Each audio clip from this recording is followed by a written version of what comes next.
Prime Minister Benjamin Netanyahu, shalom. Shalom. So it's Chodesh Tov, 3 days before the elections, almost 2 days already, and it seems that there's a serious fear that you're going to lose the Prime Ministership? That not only that I will lose, that the right will lose, because the right is complacent. The right doesn't understand that we don't have 61 Knesset members will recommend us. And Rivlin, the president, said, if no one has 61 Knesset members recommending him, then we go to the largest party. The largest party right now is Lapid and Gantz. That leftist party now has a 4-seat gap. They're beating us by 4 seats. And they'll form the government. Because Rivlin says, I'm going to give them the right to form the government. So they'll take Labor and Meretz and their own Knesset members. All they have to add is one token party from the right. Why will they agree? They'll be your 61, the bloc. No, because we don't have 61. Because we don't have 61. Because at least one of the parties of the right are saying we're not committed to recommending Netanyahu and the Likud. They're saying it. So we don't have 61. Which means if we don't have 61 and Lapid and Gantz are leading us as they are now, they're going to get to form the government, and they'll get a leftist government. They already have Ayman Uda supporting from the outside, and if necessary from the inside, and then they'll pick off one of the parties on the right as a fig leaf. It'll be absolutely meaningless. If you want to prevent this leftist government, which is going to be a tragedy, it'll reverse all the great gains that we've made in Judea, Samaria, in the country, in the economy, in foreign relations, out of a position of strength, out of a position of no concessions. The opposite. If you want to prevent that, you have to vote Likud. Likud has got to be bigger. It doesn't make a difference if one of these parties, one or two of these parties gets one mandate less. But if we get one mandate more than Lapid and Gantz, we form the government. They claim and therefore we can lose a historic loss here if we don't have Likud as the largest party. You got to vote Likud if you want a right-wing government. They claim that they're not left. We see Elon, we see all different people that are coming from the right, from the center, against the Palestinian State. Elon is their fig leaf. Elon said recently, well, I was never a rightist. I always supported Oslo. And then they have one or two who sold their principles for a Knesset seat, but they're all left. I mean, they not only supported Oslo, they supported the disastrous deal with Iran, both Lapid and Gantz. They're for tearing out 80 to 90,000 settlers, our fellow sisters and brothers in Judea, Samaria. That's what their policy is. That's before they got their storyline from their handlers in their PR campaigns. But we know the truth. That's who they are. They're left. So I don't think anybody really buys that. But the important thing is to make sure that we don't squander our votes, that we focus on the one party that can challenge them and can receive the right to form a government. If we're not sufficiently strong, if we're not bigger than they are, then the president says that he will give it. He said he'll likely give it to the largest party if we don't have 61 recommenders. We don't have them. You're not afraid that this campaign can eliminate the smaller right-wing parties? No, there's enough margins there. We checked it. We are definitely sure that if we're not big, then it's gone. That's a certainty. If we're not big, it's a certainty. If we're not bigger than them, because there are two certainties now. We don't have 61, and they're bigger than us. If we don't reverse that, the only thing we can reverse right now is that we'll be bigger than them. Because then if we don't do it, it's over. Because without 61, they're bigger than us. They get the right to form. That's the larger danger, and that's what people should focus on. They have to have a big Likud in order to form a right-wing government, and if we don't, the left will form the government. Regarding policy, tell us about your plans for the Jewish communities in Judea and Samaria. We heard a few statements recently. We had a three-tier process. The first is I had to block for 8 years, enormous pressures to withdraw from Judea, Samaria. Under the Obama administration. I stood under pressure that no prime minister in history stood, and I withstood it well. We even built during that time quite a bit. The second stage in the last 2 years was to build even more. And we just authorized 18,000 new housing units. The third stage is to apply Israeli law to the communities in Judea Samaria, which we will do in the next term. I want to do it gradually.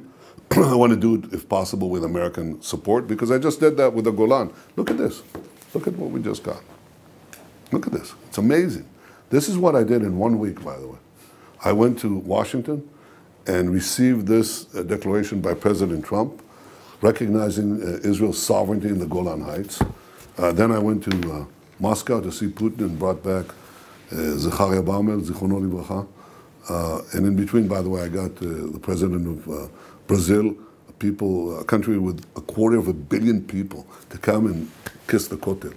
You know, so I'm changing Israel. I'm making it a world force, not through concessions, but the exact opposite. Not through the path of the left, but by communicating and by radiating, if you will, power, pride, commitment. And I think that's important. We can continue this in Judea Samaria. Are your friends in the White House aware of your new plans regarding, or maybe not new plans, regarding Judea and Samaria? Sure. How do they react? Well, look, it's not something that I haven't said before, but they'll react as they'll react. We'll see. You know, these are my principles. I said, three things I said to them. First, I'm not tearing any Jew out, any community. There aren't going to be any settlers or any settlements that are going to be torn. The second point is we're not going to divide Jerusalem. The third point is we're going to continue controlling the entire territory west of the Jordan. It's not as though we're going to go out and then the IDF can come in with hot pursuit. That's not how we keep the security. We're there all the time. So if we don't tear out any of the settlers, who are they going to live under? What, they're going to be under Palestinian sovereignty? That's death. So, and I don't make a decision if you live in a block or you live in some isolated settlement. No, it's the same thing. What is the Lapid and Gantz's real plan? They say we'll tear out the 80,000, 90,000 who are outside the blocks. That's their plan. My plan is the opposite. My plan is you're there and we take care of you and you're under Israeli sovereignty. That's my plan. Who else can do this? Who can do this? What? Now, come on. Honestly, you want me to start naming names? Who can do this? Who can stand in front of the world? Who can stand in front of the American Congress? Who can move public opinion in that direction? Who? So I know I'm the guy who's doing it because I believe in it. This is what I learned from my father. You see his picture here?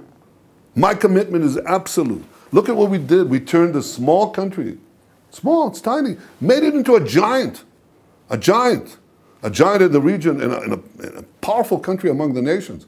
I need to have this I need to continue this. You want to go back or you want to go forward? If you want to go forward with this, including what I plan for Judea Samaria, then give me the vote. Because if I have one less mandate, Gantz and Lapid will form the government. Because we don't have the bloc. We don't have 61 recommenders. And therefore, history is now. This is a hinge of history. Are people going to be so myopic that they'll prefer one or more seat for this or that party and not give us the one or two seats that will give us the advantage over Gantz and Lapid? That's what guarantees a right-wing government, a nationalist government. Give me those votes, because only a large Likud will prevent the rise of a leftist government. One term that you're not mentioning in these points is the two-state solution, the Palestinian State. What is your opinion? What is your stance today? I've already described it many times, and I've said this 100 times, including before President Obama, Vice President Biden, who was here, and President Trump. I said, look, the Palestinians can have all the powers to govern themselves, but none to threaten us, which means that we maintain the security control, we don't uproot anyone, as I've said, we don't divide Jerusalem, and to which my friend Joe Biden, who may be running for the presidency of the United States, he said, Bibi, that's not a state. That's not sovereignty. And I said, Joe, you call it what you want. This is what it is. These are my positions, and I'm not changing those positions. So rather than just deal with names and so on, I deal with substance. And the substance of these positions, these are powerful positions, and I'll stand on them. I have stood on them. I withstood all the pressure in the world, and I'll continue. And, to be lectured by anyone on this is frankly absurd, because there's not been a leader in Israel, And as I'm told when I read, I read these various magazines right now, The Economist and others, there's not been a world, they say anybody in the world who's been able to do what I've done. Well, I've done it not for myself. I've done it from a deep sense of mission, of a Zionist Jewish mission to protect the land of Israel, the state of Israel, and the future of the people of Israel. I need your vote.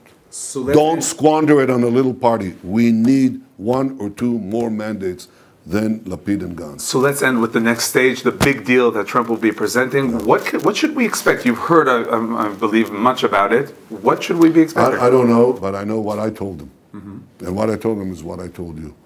And they heard it loud and clear. And, I think they respect, actually, a position of clarity and strength. They do. And by the way, that's true, I think, of all the world leaders that I meet with. And look at what we've done. We've brought in India, which has become a great friend, Modi, the Prime Minister of India. We've brought in Japan, that increased its investments in Israel by 144 times since my meetings with Modi, with Prime Minister Abe. 144 times, billions flowing here, making jobs. Japanese companies didn't come here before. And I said to Abe, why are you not here? The Arabs are here. I meet with Arab leaders. It's over, And you said, yeah, you have a point. Okay. So that's Japan, China, India, okay, Russia, okay, Africa, Latin America, Brazil, not to mention the United States of America, we have the greatest friend that we've ever had in the White House, and I have a great personal friend there. This is a great power for Israel. You want to preserve that power? You got to vote Likud. You got to vote Likud because we have to be bigger than, we've got to close the gap with Lapid and Gantz. We don't have a block because there are 1 or 2 who refuse to commit to us. So we got to be bigger. Don't roll this back. We got to move the country forward. Prime Minister Netanyahu, thank you very much. Thank you.